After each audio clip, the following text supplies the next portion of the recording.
Yeah, well, we definitely need if we had a theme song. Yeah. Okay, we are actually starting. So that, I think that'll fill it.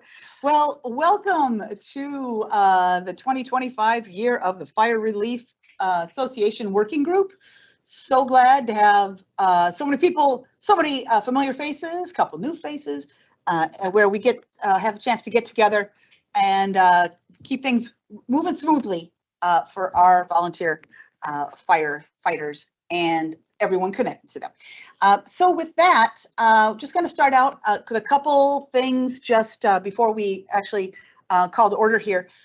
First off, let's use, since this is a public meeting and we have it broadcast publicly, remember that the chat, we're on Teams. For those of you who are watching on YouTube, we're on Teams is our platform. And so if you put something in the chat in Teams, it is as public as if you were to say it through the mic. So just be mindful of that, that is also public. And if you have a tech issue, let's use that for tech primarily. If you have discussion, let's do all of that through the mics. Also, I think we've had some years where people will like try to email us something. We don't always have our emails up. And in fact, our emails are often tied up on these on our displays. So the best way to send us a question is if you can do it through the mic or chat.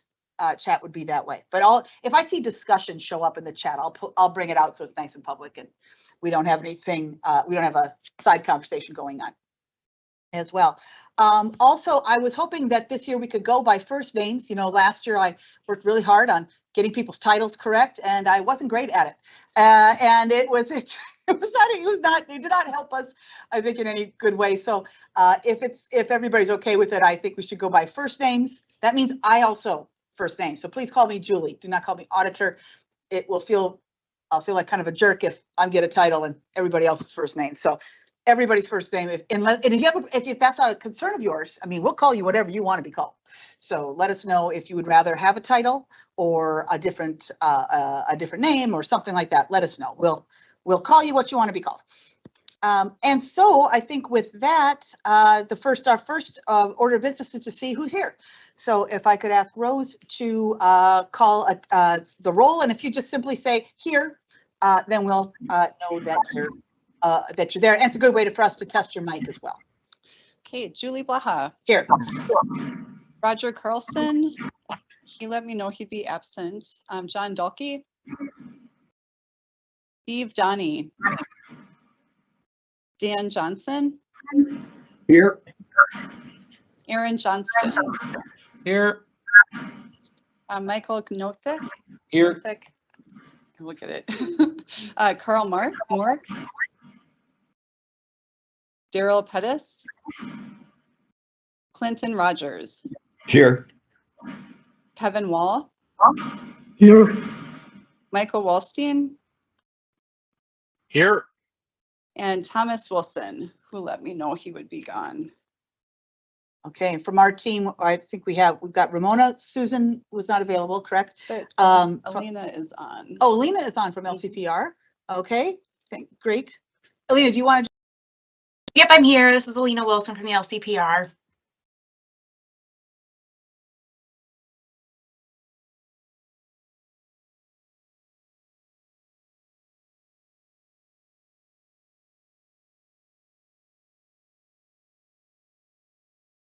OSA team, I think you accidentally got muted.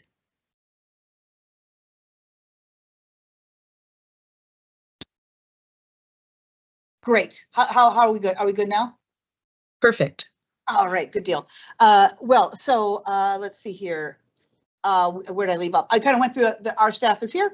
And then we have, I believe we also have, let me just look on names here that we're thinking might be able to be here. We know we have other people watching on the live stream as well, or we'll be watching on the recording. So with that, we definitely have enough people to do business of our group. We generally think of it as half or so to do for quorum. And so with that, let's start with our first thing. And you know, I plan to be voting primarily by, if we do votes, that we're going to do votes with a voice vote. So I'll give you a moment to unmute so that you can pop in. But because one of the ways we have worked historically is that we don't go forward with anything without unanimous support. So if anybody says no, we don't go forward. So we don't necessarily have to count any votes, because if there's a no, if we count one, we stop. And so I'll give you, I know it's hard to know when to, I'll try to give you some warning when we're going to vote. So get a moment to take yourself off the mute, and then I'll call it out, and then we come back. I do sometimes do unanimous consent, where I might just say, if there is no objection, we will. That's when I think we're all there and I think we're all on the same page. If I'm wrong, you just stop me and say, oh, no. You want to be real formal, you would say, I object.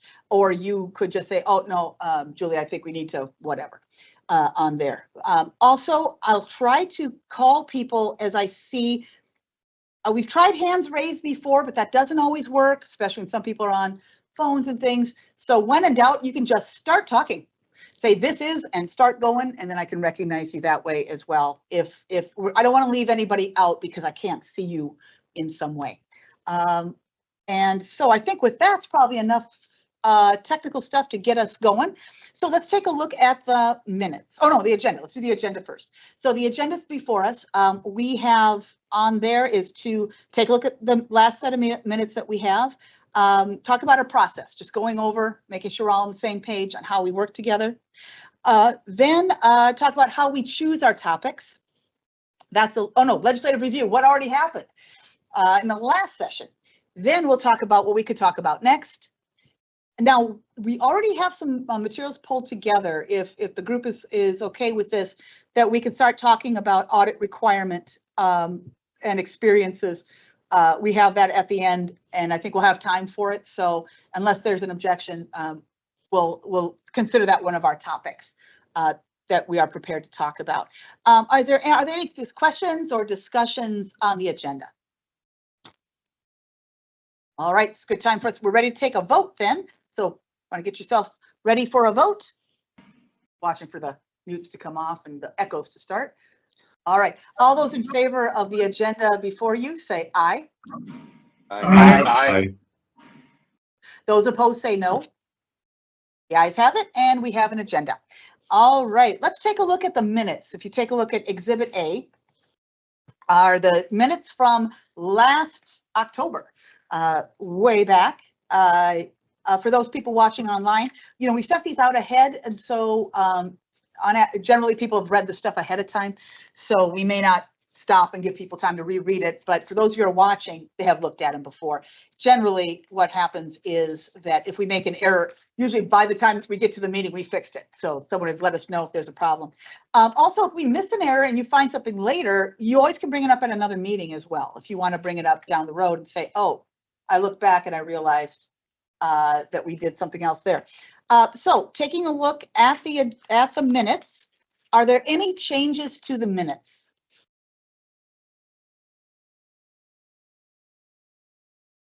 Also, for a lot of times, if this is something where you were not here for that meeting, I'm not going to call for abstentions or anything like that, but you don't have to vote on this. Generally, if haven't been at the meeting and don't have a way to know firsthand if the minutes are correct, I don't just don't vote on that. Is usually how I handle it. All right. Seeing no discussion, I think we're ready for a vote. So get yourself ready for that. All those in favor of the minutes as presented, say aye. Aye. Aye. All those opposed say no. All right, the ayes have it. And we have passed our minutes. See, just so easy. We're just cranking through stuff. We'll be done. We'll be done by the end of the day. All right, let's take a look at Exhibit B. Just talking about our working group purpose statement on here. Oh, I was going to do introductions. You know what? This might be a good time to do that. Yeah, let's go. Let's do it. Let's do introductions, which I was supposed to do before the last thing. So before we start talking about that, let's go through and just say, hey, basically give us your name, give us your position. What do you do that is connecting you to this work? And if you've been on this group before, maybe say how long you've been here. And then, should we do an ice break? No, I'm not going to do that. I don't do icebreakers with grown-ups. But if you'd like to say, if there's any other thing you think it's helpful for us to know about you or your connection to this work, let us know. So I think I'll start. I'll call people. We'll kind of go in the same order as we do there. I'll just call you first name and then you could go. So just to start, I'm Julie Blaha, your state auditor. This is my 7th year on this group. And so I'm in my 2nd term as state auditor. And I come to this work actually before with middle school math and union treasury and pension. I did also lobby on pensions. So this is particularly close to my heart, the work that we do here. So let's go to, I'm going to go to Rose actually because she's sitting right here. Well, we'll go to Rose next. Hi, Rose Hennessy Allen, the director here of our pension division. Have been with the office since July 2000. Oh. Yeah. And I know. There we go. It's flown by. And I'll pass it over to Michael. Hi, everyone. Michael Knotek. I'm a captain on the St. Michael Fire Department. I'm also secretary of the relief for the past 5-6 years. This is my 2nd year on the working group. My day job is sales manager and mortgage banker for Bell Bank. Been with them for 28 years. Maybe we'll finish up in the room here. So we'll go to Molly next. Sorry, I'm hiding in the corner today, I guess. So I'm Molly Bresch. I'm a pension analyst here at the state auditor's office, and I've been there. It'll be like 9 years at the end of the week. So I guess this is my 10th working group then. Wow. Yeah. All right, let's go to Maya. Hi, I'm Maya Dabney Miller. I've been with the office here for almost 6 years now. I am running the tech in the background, so if you have any technical difficulties at all, feel free to send me a chat, Maya Dabney Miller. All right. Wow, the number of years is catching me a little bit today. All right. Actually, the order I'm going to go is it's going to be alphabetical by first name because that's the order that I have on my side panel here that shows that. So let's go to Aaron. Thank you, Julie, which is weird to say, but I'll go with it. You said I could call you Julie, so I'll call you Julie. Aaron Johnston, I'm with the Coon Rapids Fire Department, defined contribution plan. So I'm here representing that plan as the treasurer of the Relief Association. I've been attending these meetings since 2010, I think, and been on the panel since 2012. If my memory serves, but it's a long time, so I forget things. But that's me. I've been on the department here for 32 years. All right, let's go to Alina next. Yes, hi, my name is Alina Wilson. I am an analyst with the Legislative Commission on Pensions and Retirement, and I just started with the commission in end of October, November of last year. So this is my first time joining you all at these meetings. So thank you for welcoming me. Oh, so glad to have you.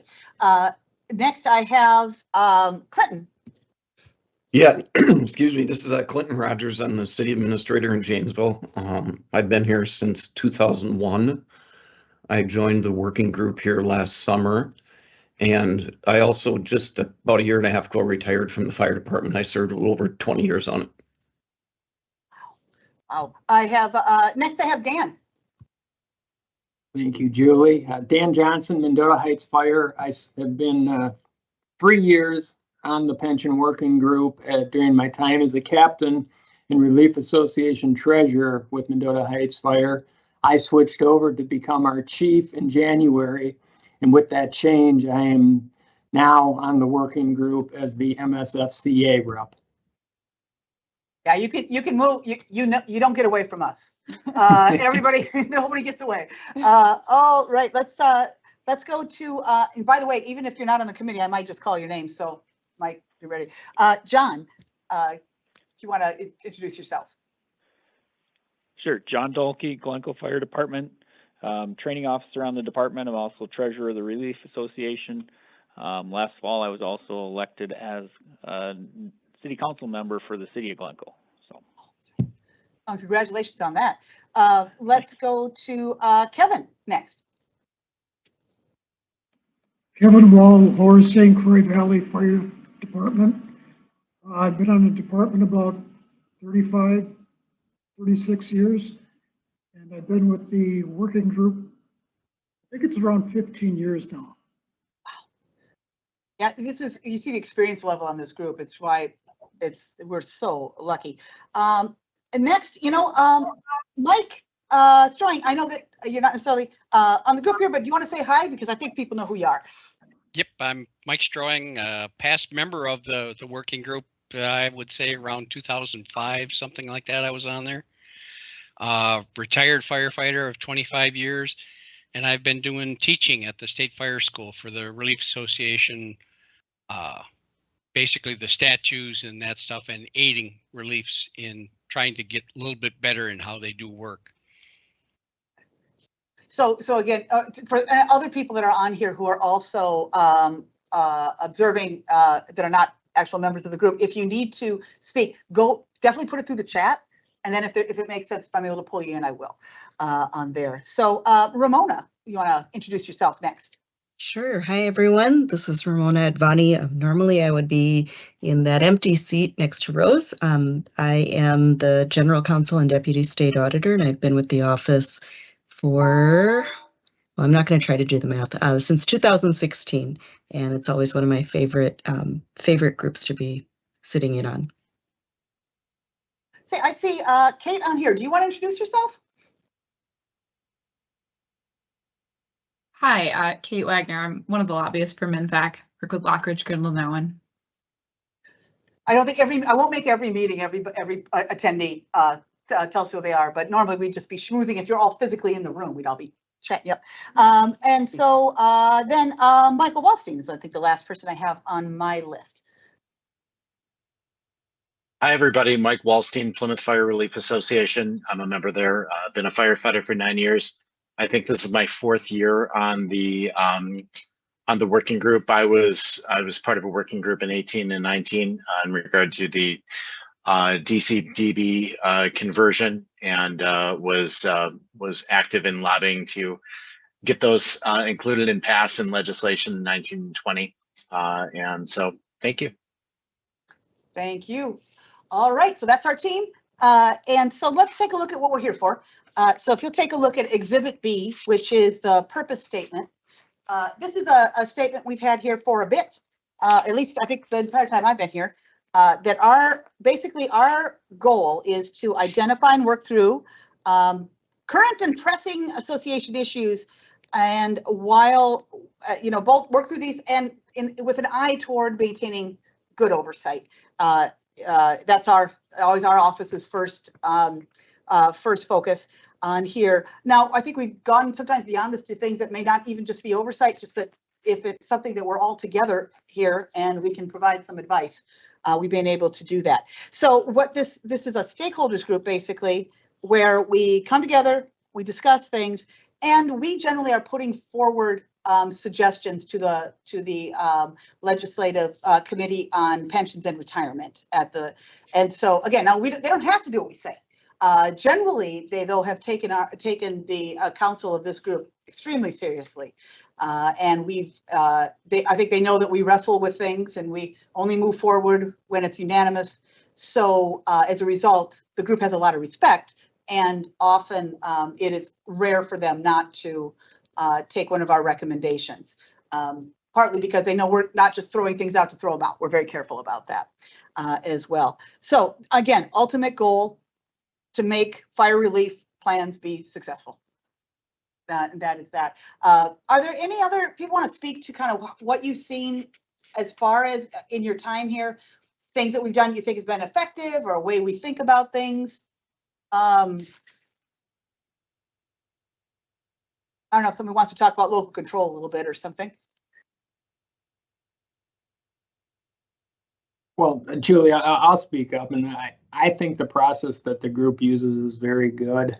I think there has been a good focus in trying to maintain local control to the greatest extent possible, and it's always something that this group does a good job of maintaining. So I think that's one of the reasons I'm back for a 4th year, because I think we do good work in a good way here. So it's a positive experience with positive outcomes. I think we talk about local control a lot. We also talk about implementation. We want things that regular people can implement, that you shouldn't have to have a finance degree or be a CPA or have an economics degree to be able to run your fire relief association. I know a lot of times I make the joke when I do trainings that I know that when you were kids, all of you here, that when they get out the toy fire truck, we know that one of your friends wanted to drive the truck, another of your friend wanted to use the hose. We know that you wanted to go back and make sure that everybody's hours were correct for para. But I'll tell you, we really appreciate that work because the other work doesn't really happen if the finances aren't good. And if the finances lose trust with the public, that really gets in the way of us doing good work. So we appreciate all the work you do to keep the trust and do the fun things with the spreadsheets on that as well. Any other comment or ideas around our basic purpose on this? We don't vote on this, do we? No, we just state this. Okay, this is just why we're here. All right, let's take a look at Exhibit C and talk about our process. This is what we've used as our processes. And I'd actually like to vote. I think we should vote on this.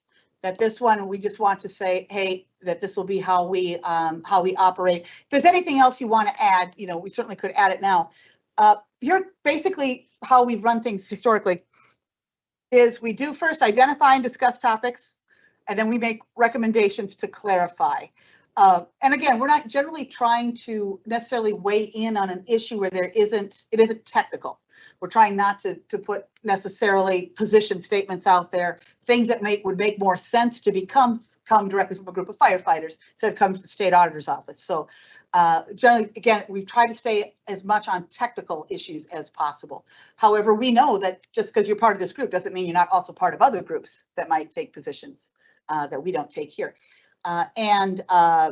So again, we really kind of want to keep it boring.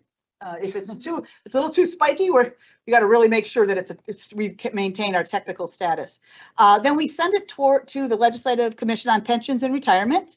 And again, they have generally been very accommodating and putting it together and giving us a chance to at least have it put before the LCPR. And that's been a great relationship there. We're also looking at ways to identify ways to simplify things or training needs or other issues, again, that will help fire relief be successful. And again, the asterisk that gets it is a unanimous consent. We can come back to things, we can reconsider them, but unless we all say yes, it won't come from us as a working group. Again, not saying it won't come from some other way, but as a working group, we're really focused on being together on that. Is anything process-wise? Again, maybe just in general about virtual, maybe this idea of the way we plan to do it is we'll always have a virtual option. We know that has been one of the ways we've gotten good attendance, especially right now where most of the roads to St. Paul are closed. I came out of labor, so I see an orange cone, I know that means jobs. So I'm usually quite happy to see orange cones, but we know that with busy people, and if we truly want this to be statewide and have access from the whole state. So we'll always offer this as a virtual option, but you can also, we also plan to always be here. So if you want to be in person, that you'd be welcome to do that. If you do come in person, we might throw a cookie your way, maybe some pop on that too. So again, you're always welcome to come down here. And if anyone ever has an accommodation you need with any of our technology or anything, please tell us. We've got some options, and we'll make sure that we can set you up on that. All right. So with that, is there any further discussion on our process, the items in Exhibit C? All right. So let's get ready for a vote then. Take a look at it's effectively 4 items on there about the biggest things that were technical and that we use unanimous consent. All those in favor say aye. Aye. Aye. Aye. Those opposed say no. All right, so we have our process. And again, if you ever have another idea that can help us modernize the process, let us know. We'd be happy to revisit it. Next, taking a look at Exhibit D, as in the dog, I suppose. Okay. Maybe, I'm trying to be creative. There's nothing. I have nothing. But this is our membership list. So double check your name. Make sure that it's on here. Now, my understanding is that also that the addresses that we have are your professional addresses. I don't believe we have anybody's home address on there, if I'm not mistaken. If for some reason we do, I'd like to not have that on there.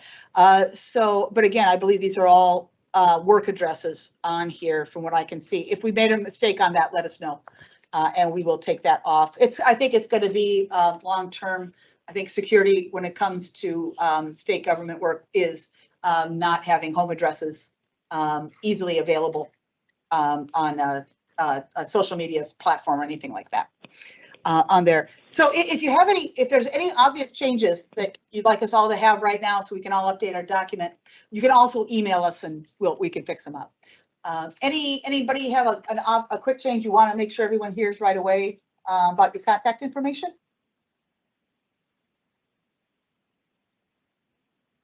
All right. Okay, so we'll just keep this handy. Great list. Okay, our next exhibit is called Exhibit. I don't think we have a letter on this one on here. I'm just trying to get to my. There we go. Oh, it is Exhibit E. It is our respectful workplace policy. We put that in there because you know, a lot of people may not realize that the policies we have for respectful workplace don't just cover our employees. They also cover anybody who does work with us. That could be a vendor coming in and working on our computers. It's anybody that's on any of our working groups or any other group that we have if we're going to do a press conference or something. If you're connected to us, we expect you to follow this as well. And again, there's nothing too surprising on here. Again, this group has been particularly respectful and has been really easy to work with and has been super professional. Even if we disagree, we've been able to do it in a really respectful way. But this is just again the state expectations. But not only is it something we ask you to adhere to, it's also something to protect you. So if somebody violates this policy against you, even though you're not hired by us, you're part of this group, you also deserve the same level of protection that we have as employees here. So if you ever do have an issue, you can certainly always bring it up to Rose. You can bring it up to Ramona, and you can bring it up to me. Let's say you don't feel like you can bring it up to any of us. You could also bring it up to the Department of Administration. I'm pointing because you can't tell this, but it's over there. Is the building. I'm pointing to the building.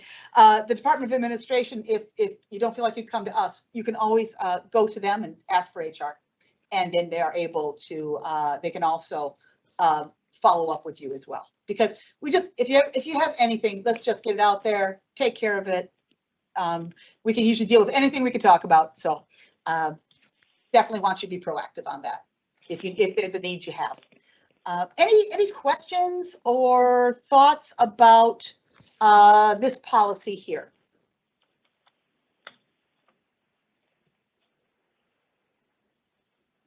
All right. Okay. So let's get to our first kind of a technical piece. Looking at Exhibit F, if you look at the legislative review, and this is where I'll turn it over to Rose to walk through what happened last year. It's kind of like if those of you who are following at home, this is where we go through what happened last season. So you can totally get the drama for this one. Okay, thank you. Exhibit F, we identify the proposals that passed into law this last session in May. And there was a lot. There were a lot of great changes included in the pension bill. The top 5 or 4 that I identified were working group proposals and part of the working group bill. We changed the reporting deadline. So instead of having a March 31 reporting deadline and a June 30, we changed it so all Relief Association reporting forms are due to us by June 30 annually, and that goes into effect starting with next year's reporting. Remove the minimum retirement age for defined contribution plans so that distributions could be made as soon as practicable after the firefighter separates from service. I want to highlight this is only for relief associations with a defined contribution plan. We are getting quite a few questions from the defined benefit plans on whether they can do this too. This only applies for defined contribution plans. So we're getting more education that'll be going out in the next week or two on this topic. And this goes into effect January 1, 2026. The working group bill also removed authority to deposit member dues or member contributions into the special fund. And this was done to comply with some IRS concerns that were identified by Susan with the LCPR. And then also updated the municipal contribution calculations so that any member dues or contributions that were deposited into the special fund can't be used to reduce minimum financial requirements. So the municipal contribution calculations had included those member dues, and so we updated those contribution calculations to take those out. And then there were some updates to the direct rollover language, and this was for consistency with IRS code. And then there were some non-working group proposals, so proposals that came from other bills that were included in the pension omnibus bill that was passed into law that do affect relief associations, so we wanted to highlight those here. One of the changes would increases the maximum allowable lump sum benefit level to $20,000 per year of service, so that's a bump up from the $15,000 up to $20,000 per year of service. And I believe that went into effect right away. And it's for any of the plans that pay lump sum, defined benefit plans that pay lump sum benefits. There was quite a bit of work done in the bill to clarify fire and supplemental state aid provisions, and those changes took quite a while to get all ironed out, and there was a lot of work from LCPR staff and Department of Revenue staff. And so those changes were made primarily to define what happens when a fire department has part-time firefighters. The statutes, most of the aid provisions hadn't really anticipated part-time firefighters.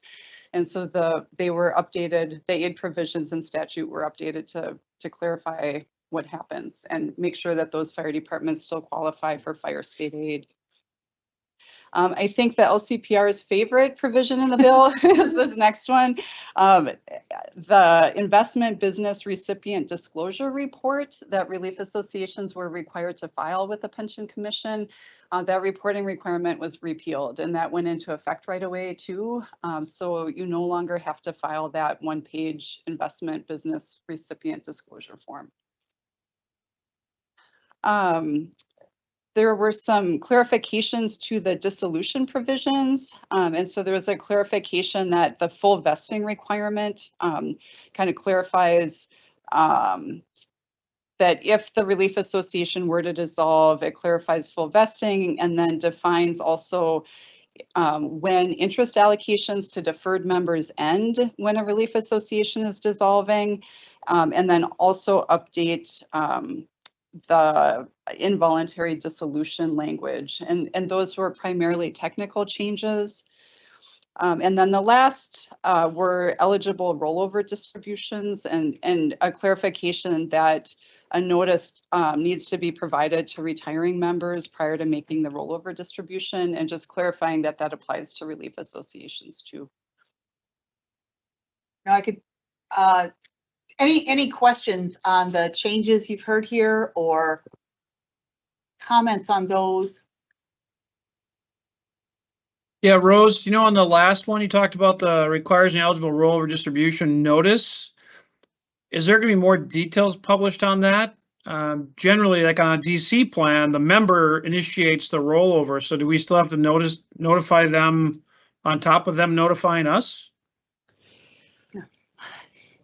That's a good question. I think we have some information. I think we've have some information on our website with links to IRS information, but we can look into this some more. And then we do anticipate providing some links and updates in our monthly newsletter that goes out. So that change was something that was identified by LCPR staff, so we can check in more with them too and make sure that we're all on the same page and then provide guidance or links to resources that are out there.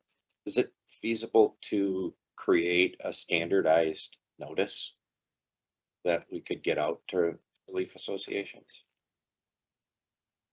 Good question. Yeah. I wonder, yeah. I will put it on my list. But yes, I think the idea of, it would be nice to have a way to quickly say, you know, tag back, you know, saying, it's like, hey, I'm leaving. It's like, hey, you're notified. It'd be kind of cool to be able to do that. And save us a little time on that, on there. Good question.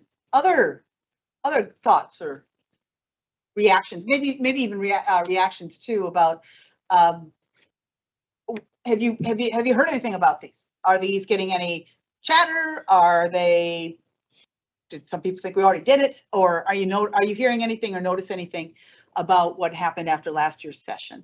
So I have talked to a couple members from DC plans that are very happy about the change in minimum requirement age, to just bring it in line with how, you know, when I talked to a lot of paid on-call firefighters that, you know, we all have jobs in the private sector or elsewhere, and we have 401ks, and it makes it more similar where if you leave your private sector employer, you can take your 401k with you, and that brings it more in line with that. A question, if that does require an update to association bylaws to actually act on, I believe, correct? And if so, will there be, as was just asked for the final item on there, will there be guidelines coming out on what that should look like in an amendment to bylaws? Yeah, do we typically send that out or? Yeah, so most of the defined contribution plans, if they want to allow distributions before 50, it would require a bylaw change, because most bylaws that we see, probably all of the DC plan bylaws, do include age 50 as a minimum retirement age. So that would have to be updated. We're in the process right now, and thank you, Maya started it. We're in the process of updating our sample bylaw guides and hope to get those out as soon as possible. But we have started the process of getting those updated. Those are posted on our website. So as soon as they're ready, we'll include a link and notice out about that. Yeah. That's a good, you're right about it. We should try to amplify that to make sure people know it's like, hey, take a look at your bylaws every year. Yeah, I think that's something that people, I always did, but I'm getting a nerd. And so it's just that idea of like, hey, it's bylaws time. I was often sometimes I was alone on that committee, but yeah, I think that's kind of when helping people understand that's where their power is, right? That their options and their local control really comes from what they can put and what they have in or out of their bylaws. Fair. Other thoughts?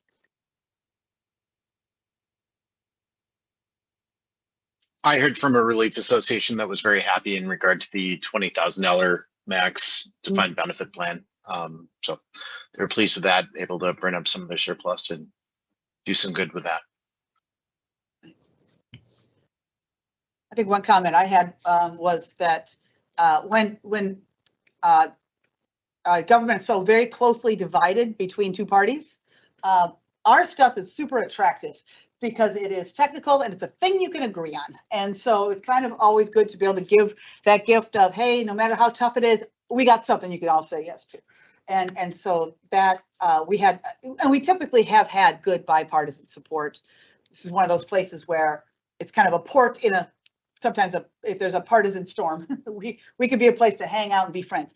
And so I think I think we continue to provide that this next session as well.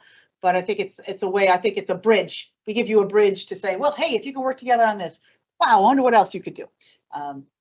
But again, we've been really lucky that they don't turn any of our stuff into a political football, right? We don't see anybody playing games with our stuff really or anything like that. And I hope that I expect that to continue. I think that's a thank you to all the legislators that are involved, particularly in LCPR, on that. Any other legislative thoughts? I'll just, Julie Rose, that non-working group, Article 8, Section 2. So that's the form that gets filed with the Secretary of State at the end of every year? No, the investment business recipient, so you still have to do the Secretary of State reporting to maintain your status as a nonprofit organization. The form that's repealed, it's a one-page form that identifies where the Relief Association has its money invested, and it was filed with the Pension Commission. Gotcha. Okay. Basically, I think what, they talk about capacity. Here's a form that effectively the kind of information people are really looking for is already collected elsewhere. It's already collected in other things. So the idea was, why don't we let this go? They really don't have time to chase it down. And what people are actually asking for is something we already collect otherwise. And so it was good because we actually went through, put it through our paces. We could actually go through, make sure. It was good. We got a chance to help other people, help some people see also what else is available to them, whether data we collect. And so it was a nice way to streamline it down on that. It was relatively non-controversial when people realized what else we already collect. Okay. All right. Any other thoughts?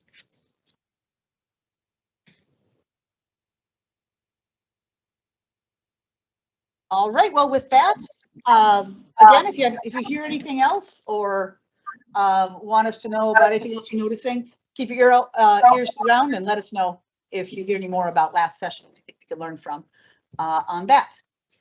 Okay. All right. Let's get into this year.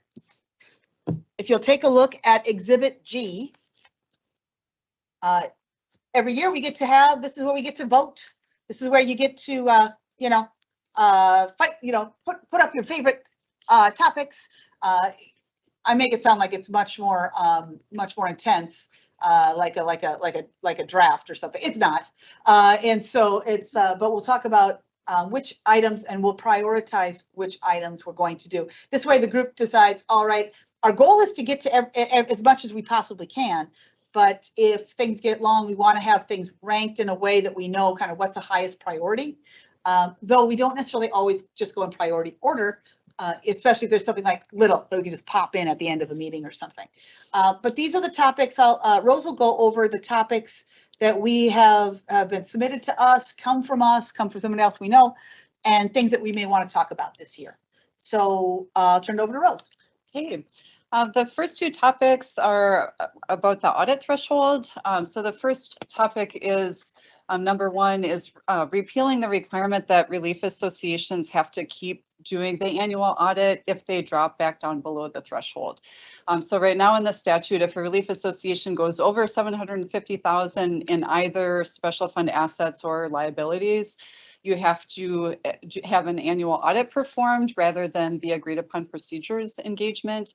And if you drop back down below the threshold, you still have to do the audit. And other local governments don't have that requirement. If they drop back down below, they could drop back to an AUP, agreed upon procedures, instead of the full audit. So there are some requests to get rid of the requirement that you stay with the audit if you drop below the threshold. There's also some requests to look at the audit threshold again and see whether it's time to consider increasing it. Combined service pensions, topic number 3, I think has been on the list for a year or two, and this is something a few relief associations have asked us to look at. And it's to clarify combined service pensions and what happens if there's a member who is on 2 fire departments and they are a member of 2 relief associations at the same time, and how does the combined service pension accrue? And the statute kind of anticipates that the service is consecutive, that the person ends service with one department and then goes to the second department, rather than they being on 2 different departments at the same time. 4 and 5 are for the defined contribution plans and deferred members. Number 4 would be a clarification to how the investment performance or the interest, but is allocated to deferred members who receive the full investment gain or loss credited to their account, and to clarify the period of time over which those allocations are credited. Most of the defined contribution plans that credit investment performance that way credit the investment gains or losses for the full period that the members deferred. But relief associations do have the ability to define a different period of time that the interest is credited or that investment performance is credited. So for example, some only credit investment gains or losses for full calendar years that a member is deferred. Some credit only for full calendar months that a member is deferred, and that can get to be tricky for defined contribution plans. And so there's a request to consider having it be for the full period that the person's deferred if you pay full investment gains or losses. And then a technical request was to change references to interest for the DC plans to investment performance instead. And that was for consistency with statutes for some of the other DC plans with the state. Number 6 is something that we've identified internally, and it's with the timing of governing benefit plan provisions. And so there's a statute that specifies that service pensions and benefits are calculated according to the bylaws and the state laws that are in effect on the date that a member separates from service. Usually there's a little exception for that, but usually it's the date that someone separates from service. But there's some questions about what happens if the bylaws or the statutes change between when the member separates from service and when they get paid out. So for example, if the statutes are amended to no longer provide for a certain type of benefit, but it was in the bylaws when someone separated, what do you do? Does the Relief Association still have authority to pay that? So there's been some questions over the years that have come up with this, and so some clarification on this topic might be helpful. Membership start date, this was also something I think that we had identified. And right now, there's a default in statute for when a firefighter's membership starts with the Relief Association. And unless you specify something differently in your bylaws, their start date of membership would be their date of hire. And we're wondering if you think hire is the right word. Is that, does that describe, I think, when people start with your department, especially if it's a volunteer position? We just want to make sure that that is the right word. Number 8, monthly benefits. So there are only 19 relief associations that pay or offer monthly benefits, but we've been getting calls from a number of them over the last year with questions about discontinuing the monthly benefit and either buying out those monthly payments with a lump sum or purchasing annuities for those individuals and discontinuing the monthly option. And so there's been some, I think, some request to look at the language in the statute and just make sure that it's clear, or whether there's any clarity that's needed to provide authority to discontinue those monthly options. And then also to just think through and talk about if there's any pitfalls to avoid or risks that relief associations could consider if they are looking at going this route. And so that could be an education topic that we could provide. And the last topic is return to service. There's some technical changes that we've identified that, especially for the defined contribution plans. This section is just, it's super complicated. I think have wanted for a while to try to tackle it a little bit and get it clarified and easier to read, but there are a few technical corrections for the defined contribution plans that we think should be considered.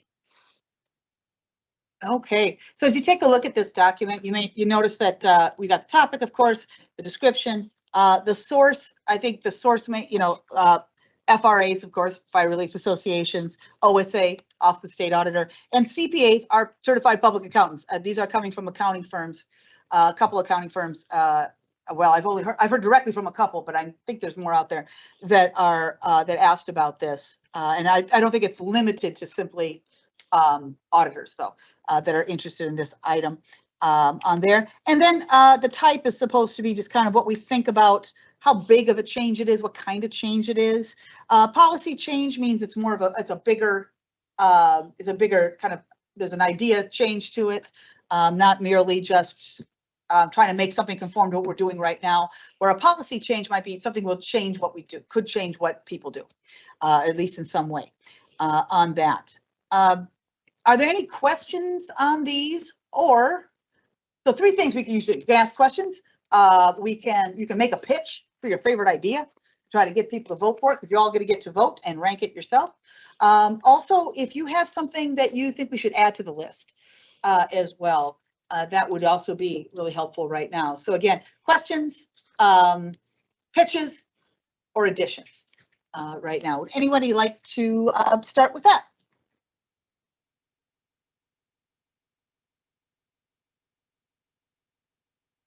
Say, do you mind moving the cursor off of Kevin? Because I keep thinking he's raising his hand. No, Kevin, the cursor is on you, so it looks like you're raising your hand all the time on there. So in this room, so we're just going to make sure we're being clear about that. So, any questions or ideas on any of these? Julie, I have a question. Yes. With the return to service, does that also include defining what break-in service is? Good question. It could. I think we did. So there is a definition of break-in service, but it could include reviewing that and making sure that it still is what the group thinks is And appropriate. is that just limited to defined contribution plans, or like our lump sum? Are we able to review that as well? Sure. Yeah. Other thoughts?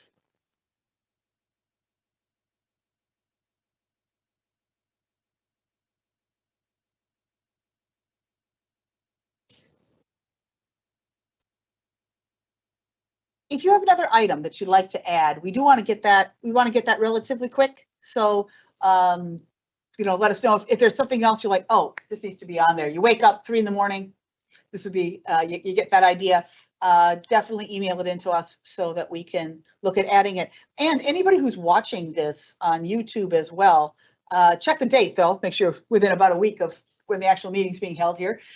If you have ideas that you think that we should be reviewing, you can email us at OSA and we can take a look at that as well. So these, again, we get these from the public, we get these from people who are real connected to this group, our office, all kinds of places. If you'd like something for us to consider. So Julie, it's Dan. Yeah. I emailed with Rose, I don't know, a couple weeks ago. She had sent out a request for topics, ideas, and peeking ahead at Exhibit H, item 4 for the discussion in item H is should changes to the required frequency of audits be considered. Isn't necessarily included in items 1 and 2 under audits. I had emailed about a larger discussion regarding the whole audit process and requirement and complexity versus the simplicity of our organization. So I don't know if that's an additional thing that should be worked in there, or if it's what we're going to start talking about in item H here in a couple minutes. I think what I think we were thinking is we'll start talking about the easy parts of H, right? And then that might, and anything that has to take into the next meeting or something that we thought that, I'll tell you what, if we are able to resolve it easily, I'm not sure, I guess I go back and forth. Maybe that should be a separate item. Should be, let's add it to the list as a separate item, again, a wider review of the frequency and thresholds. Can we put the word thresholds? No, we'll talk about thresholds here for a little bit, but a wider overview of the audit process. We can say it that way maybe, and particularly with an eye toward what are the qualities that make us make different decisions. Should it be revenue? Should it be investments? Should it be complexity? Should it be what else should it be? So you can make that into one sentence, right? Sure. Yeah, by the time you get this, Rose will make that into one tight little sentence or two, and know that we're talking about. I mean, it's a topic that we're talking about. I do a summer tour. I think you'll see a lot of us statewide politicians. We put out where we're going around summer. We're trying to beat the snow, and the things we're talking about are in light of the shortage of public finance staff. What are the right thresholds for who should have which kind of examination or and how often, and all of that, to both keep good oversight and they'll also take some heat off of a system stretched really thin. So this is really part of this larger conversation we're in the office. So I'd love to have that specifically here as well. I do steal some things from this area to try to get it to some of our other statutes too on here. So yeah, we'll add that as as a standalone. That's item 10. Anything else?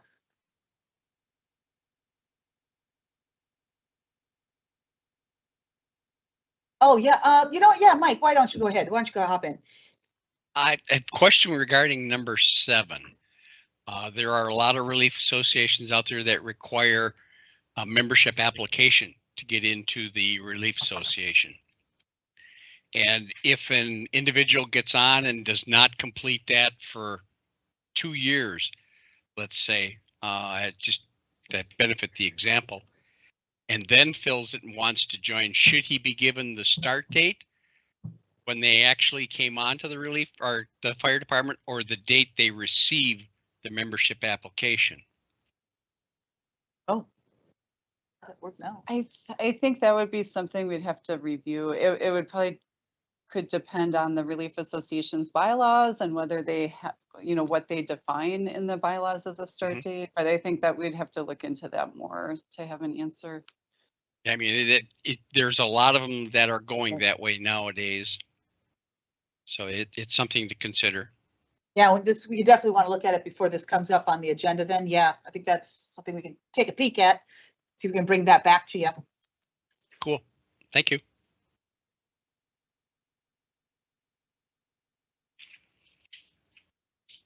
Anything else?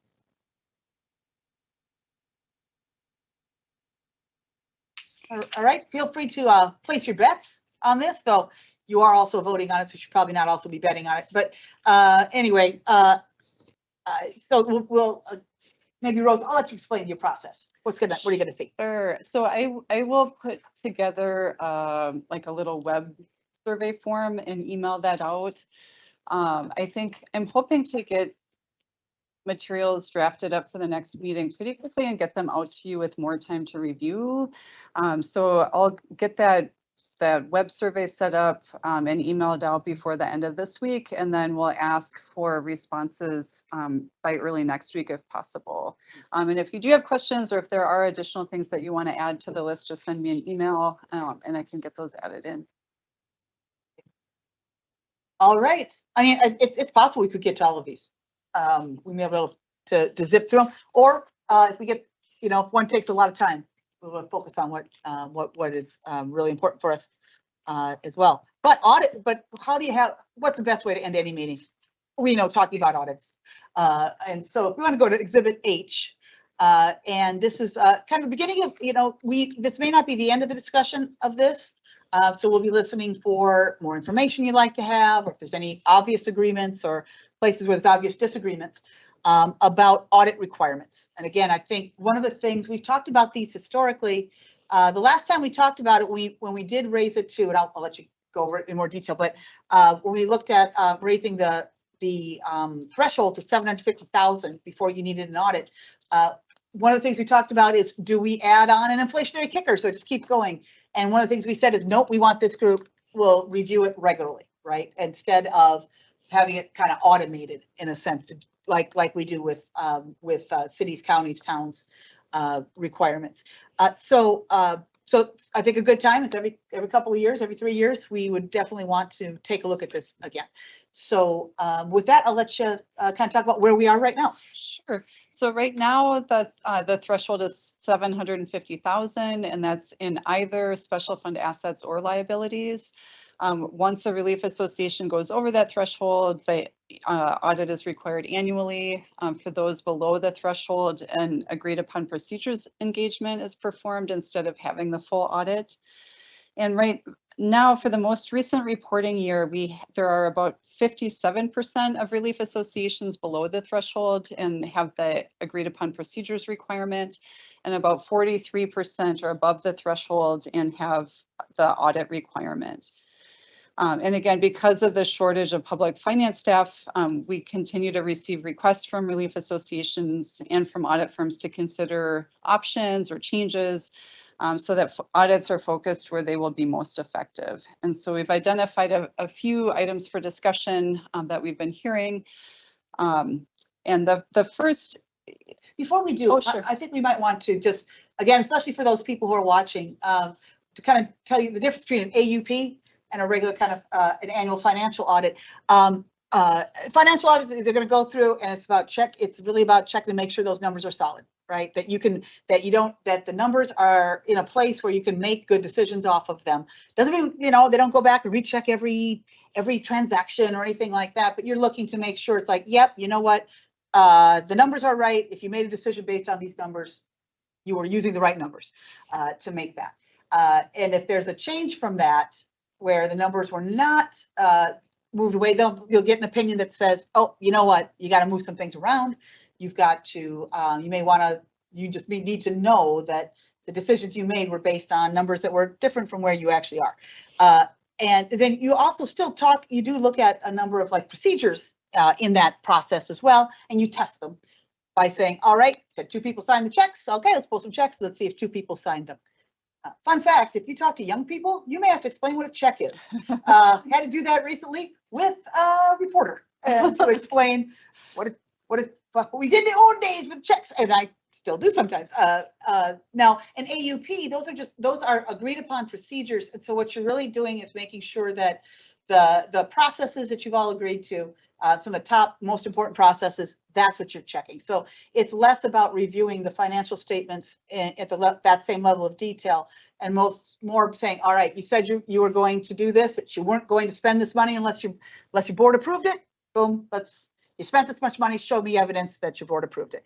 And often these are they're less expensive examinations. They're not as extensive. They also don't have the same level of assurance as a financial audit. So it's narrower. It's also not tested as deeply, so you don't get the same kind of opinion on there too. So there's always a trade-off. A regular financial audit can be spendy, but you have some real assurance that your numbers are where you think they are.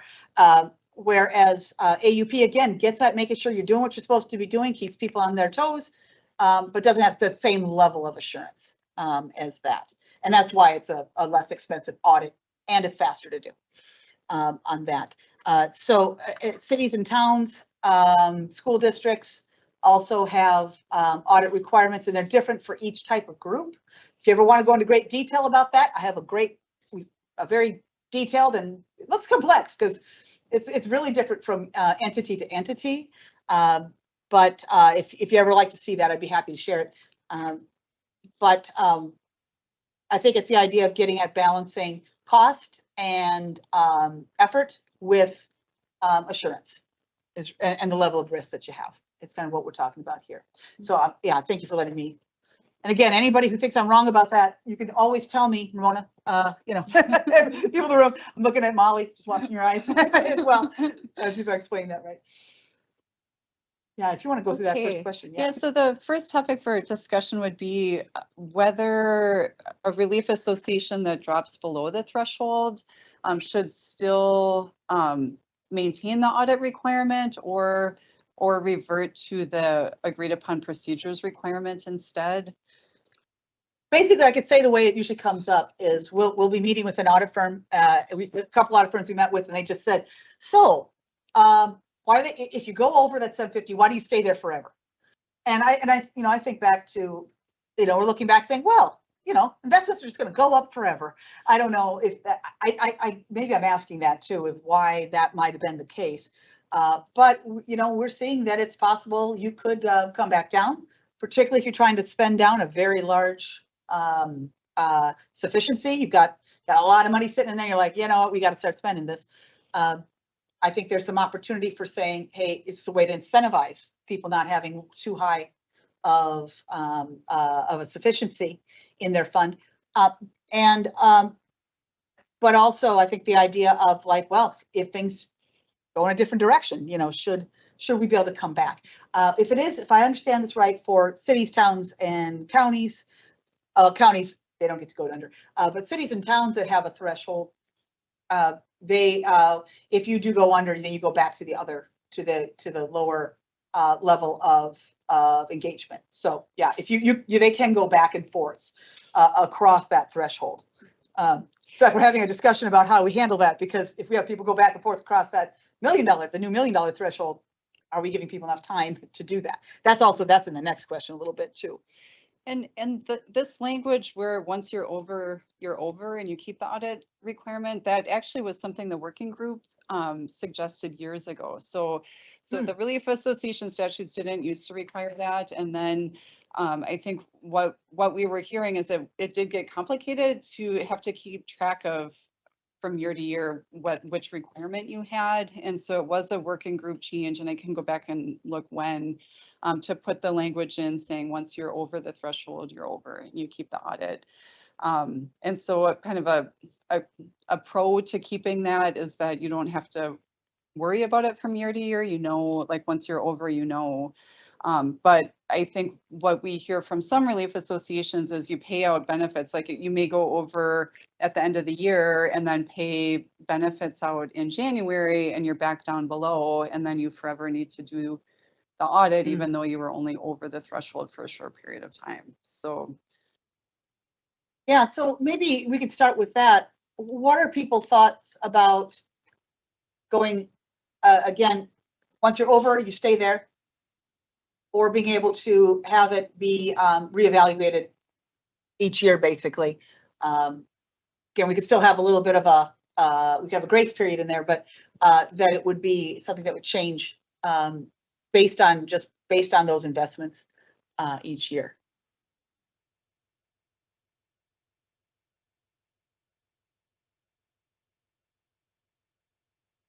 Madam Auditor, or Julie, sorry. If I remember correctly, you're right, we did do this to make it simpler, that if they were over, they just stayed there and it was easier. But I think that was also back in the time when firms had a lot of people, and auditors were not auditors, but accountants were easier to find. Now it's become a lot more difficult to track down a firm that's willing to do a small audit of this size. Under $1 million, under 750 is pretty small in the grand scheme of things, when they're busy doing cities and other entities out there that are much larger and more complex compared to this. So I guess I would move maybe, to go back to making it if they go under, 750,000 or maybe $1 million, if we move it up, then that they get to entertain that status. Just to make sure, I'm keeping the AUP was still every year, right? This is still, it's still annual. I know with some, cities and townships, if you're under 25, if you're smaller, you might do one every 5 years. But I think the idea of keeping it annual, I think can really get at that issue. I think whenever you've got a lot of money, especially money that people are depending on down the road, it's good to have something annual. One of the things we're hearing from a lot of auditors will say, hey, what if we go every other year? What if, this will come back, I think, to some of this other stuff we'll talk about, frequency and things, that people, that they're always concerned that people will start to lose track or start to lose stuff in the interim. But again, so I think the idea, let's say we even were let people go back to an AUP, they're still doing something. They're not just necessarily doing as large a thing. Yeah. Erin, did I hear you correctly that it should be considered as an option, but not necessarily a mandate? Oh, yeah. Is that how I Um, understood you to say that? I'm open to that. I guess I was really trying to infer that if they're, under 750,000, that they would go back to the AUP and not have to do the audit. But I'm open to them having a choice. If they want to pay for the full audit, then, I'm thinking about it, like at least with our city, I mean, our audit gets done with the city audit. And so I don't ever oh, envision that's us. nice. I could envision us falling below $1 million if that increase happened, but I don't think we'd want to change practices because it would probably mess up stuff that's already in place with the city. So for me, hearing that term of being an option would be something to include. And I think that's how we have interpreted for cities and towns as well, that if, that you have to do at least an AUP, but anything that was a kind of a higher level engagement, we would accept. Right. So yeah, even if you're on the 5-year AUP, we do have some place that say, no, my board wants us to be doing an audit, gap audit every year, all the bells and whistles. And we definitely would accept that as well. So yeah, that's a fair point. So we wouldn't have to necessarily, I think, say that out explicitly. That's how we've been operating in general, right? Yeah, and the Relief Association statutes do make it clear that it is at least. So relief associations with the that are below the threshold at a minimum have to do the AUP, but do have the choice. And I think that was done pretty clearly in the statute where they could do the audit. And we do have a few every year that choose to do that. That's always interesting to see what drives people doing a larger piece. We see that sometimes it's people, a few times in some small entities like some towns, they don't know. They didn't realize they could do another way. Some are just like you're saying, we're already going in with somebody else. We just keep it. I'll keep my auditor. I'll keep all that. I think one thing, this is a little lower stakes in some of the discussions we talk about with cities and towns, because you're going to have a connection to that audit firm every year anyway, right? So you're still likely to keep in the list. Kind of like if you go to a resort up north, say the Loon's Nest, you get out of the cycle 1 year, you'll never get back in for the rest of your life. I've heard. Anyway, so this way you're at least still keeping that relationship in there as well. So, yeah. Julie, it's Dan. I would support Aaron's statement there and thank him for, yes, we did it a number of years ago for this reason, but things are different now and there's valid reason to consider changing it this time. Michael, I also agree with you. The option is great. I'm in support of it. I'll think back to when I became treasurer. I became treasurer that year because we had 2 members with over 40 years of experience retire, and over 25% of our assets of the Relief Association went with them when they retired. I could see the situation where that could easily bring an association that's currently over the 750, well below the 750. And it doesn't make sense to me to force somebody to continue to doing an audit if they're not at that threshold where we have, as a group, have deemed that's where you should do it. And if it goes up to $1 million, great, same thing. It's just a different number. Is there any objection to the idea of having it be taking out basically the once you're over language? Because effectively that would be right. We mostly just crossing stuff out is what we would be doing. Is there any objection to that, or anybody want to bring up another alternative?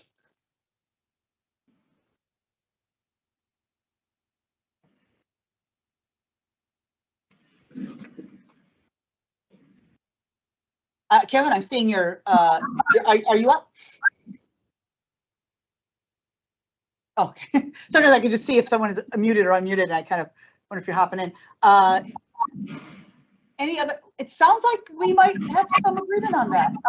Before we vote on it though, maybe what we want to do is, if there's no objection, maybe we would plan to have that kind of written up by our team so we could see some language. It sounds like we're ready to ask Rose and and everybody to write up some language for us to vote on. Sound right? Okay. Now, the next thing, the next item gets at kind of something with this and something that I think it's good to talk about. And it's the idea of, all right, once you go over a threshold, when do you do that? Because it's a little different from, I think we do it different from entity to entity. So maybe if you want to speak a little bit more to that. Sure. Our practice with relief associations has been that when you go over the threshold, an audit would be required starting with the reporting for the next calendar year. And so that has the effect of giving a 1-year grace period. So for example, if you go over the threshold sometime during 2025, then the audit would be required starting with 2026 reports, which are filed with us in 2027. And the reason for that is oftentimes you wouldn't know that you went over until when you start filling out the forms, which would be spring, winter, spring of, in this example, it would be winter, spring of 2026. And if you've already bid out the work with your auditor, have an agreement for what work they were going to do, and then you find out that you've got to change it after you've already have an agreement and got it started, it makes it tough. So I guess the question would be, should we clarify that? And then the question would be, if you drop below the threshold, and would revert to the agreed upon procedures, do you still want that to have a year delay, or do you want that to start in the year, like right away for the next reporting cycle? Yeah, there's part kind of my gut reaction is, I know that if you drop off, you could drop off right away, right? That once you're done, you'll get dropped under, you don't have to do it. But you're still, again, you're still doing something else on there. And then, but having that little extra grace period saying you find out it's not till the next year. Now you could argue that you could end up with one little glitchy moment if we say, all right, okay, we go over in 25. It's like, we're over. We got 3 million this year, and then you say, okay, so the year end 2026. That next audit we do for 2026 is going to have to be a full audit, and then you fall off. So could you kind of hopping back and forth a little bit in there? I think that, again, I think you'd still drop off and say, oh, no, never mind. That guy left. We got enough. We're back down under 1 million. Never mind. We stay with the AUP. It's how I think it could, that's how I would think it run. I don't know if that's what people want. Yeah. Julie, isn't that kind of the nature of that though, is that with relief associations, you're going to have a big bulk of dollars.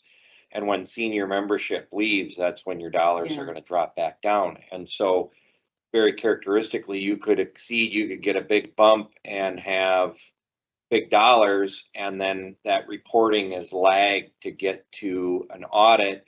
And the next year you have retirement, which brings you back to an AUP. Isn't that kind of the nature of it, or the spirit behind it, to say that would keep them in an AUP? I think I have less, if this were something where you go to not, we have AUPs really stretched out. I think this is a harder thing for me to think about with, say, a town, again, because they go to every 5 years. Yeah. But I think the fact that you're still every year, you're still doing a thing that as people coming in, an outsider coming, taking a look, that doesn't worry me as much as the idea of I think you need make it slower to get in, but dropping off faster is okay. And also I think when it comes to our private sector, the private sector audit firms, any of us, it's not like anybody's saying, just do it, go ahead. I don't think this will bother them, because people are turning business away. So it's not like anybody's gonna be like, oh shoot, it's gonna wreck my, wreck my income for the year. I don't think it's gonna hurt a private firm either, because they're slammed. I think the other thing to note is that we're dealing with the borderline people as it is anyway, which are used to filing AUPs, or they're tumbling back and forth. So right. Julie? Yeah. Kevin Wall. I agree with him that this is going to impact the smaller funds more as opposed to the larger ones. Yeah. And do we have any idea how many different reliefs Yeah. are right at that border or coming up to it? Is it a significant number?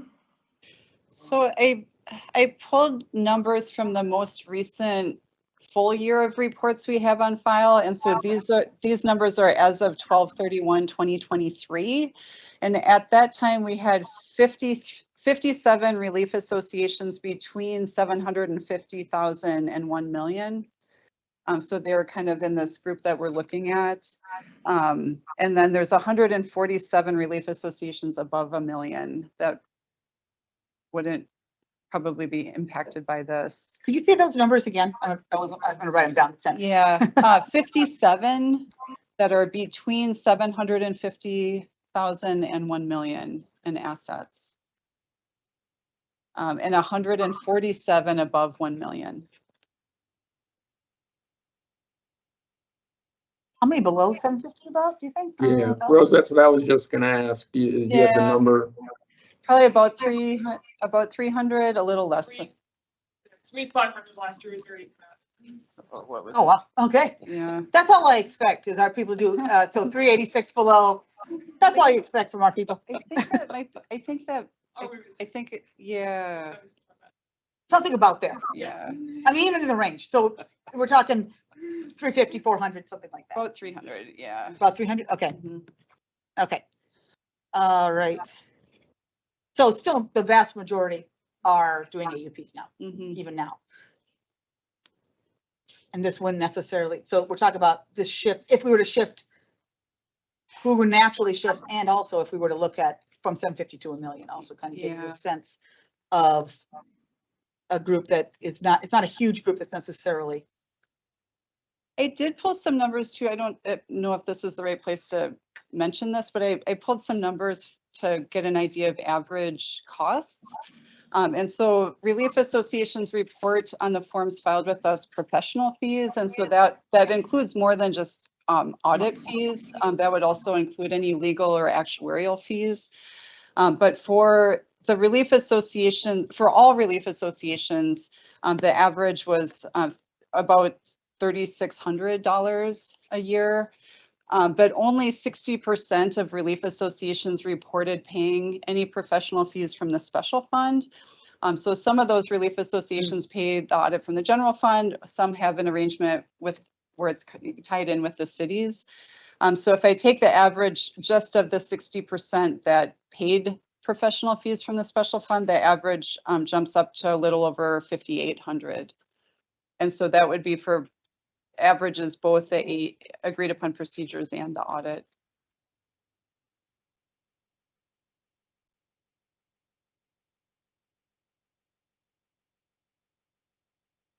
So I think maybe if the proposal we might be considering right now is that, just put up for consideration, the idea that we would have, again, that lag of a year to if you go, when you go over the threshold, you do the year after that. Whereas if you fall under the threshold, you can do the AUP that very year. You can drop back down that very year, or to the very next year. I feel like we'll lay this out in language so that people can see it. We also, every so often we talk about the when we implement this stuff, since the state is on that June, July fiscal year, when legislation goes through, it usually goes in August. So then it's like, well, then do you mean that next year? So when things first start, trying to keep your dates straight. But again, I think it's you've got a grace period to get into the financial audit, but no grace period to fall out of it, is I think how we want to write it. How do people feel about that kind of a thing? Is there any objection to that? Maybe we should start with. Are there concerns about that? No, not here. Oh, who do I see? I'm sorry, who's happening there? That was Dan that said no concerns here. Okay. Okay. Oh, we're coming up right on time with 1 minute left. Okay. So maybe we also direct y'all to take a look at writing something like that up see what that looks like, see if you can follow it. If I can not make it more confusing than it is, also on that, and we'll get some numbers there too. I think that then the next two items are actually kind of get really nicely at Dan's idea of this kind of wider discussion. So I think those, we could stop here and keep those together with a larger audit discussion, which is about timing, about frequency, about thresholds, about that approach. Complexity is what, not just should the threshold be a different number, but should it be a whole different thing? Is there another type of threshold? And in fact, we even got that discussion just today at a meeting that I was at earlier with the Association of Counties, talking about, is there a way we could talk about complexity as opposed to simply looking at revenue? But is there a measure of complexity that we could use as a threshold? So perfect timing on that. So with that, I think we've already got some agreements on some things. So I think maybe we look at then, if you're going to vote on the audit idea, these two things, along with just the larger general discussion about what's a good threshold. Is there anything beyond money around revenue or investments that makes sense there? And with that, I think then we're ready to look at more exhibits. Our next meeting is scheduled for Tuesday, August 12th, 2 to 3:30. Same format, same structure. But we will, when we see the votes, we'll know what we'll be talking about. And so we hope to get your votes in to figure out what will be at that next meeting. Is there anything further from the group for today?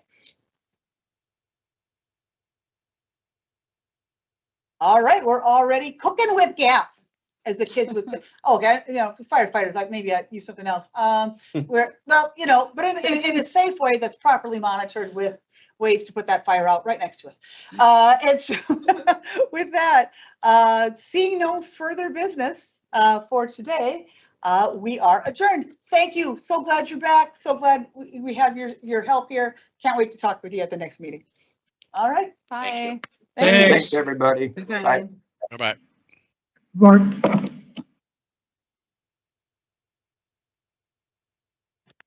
Only a minute.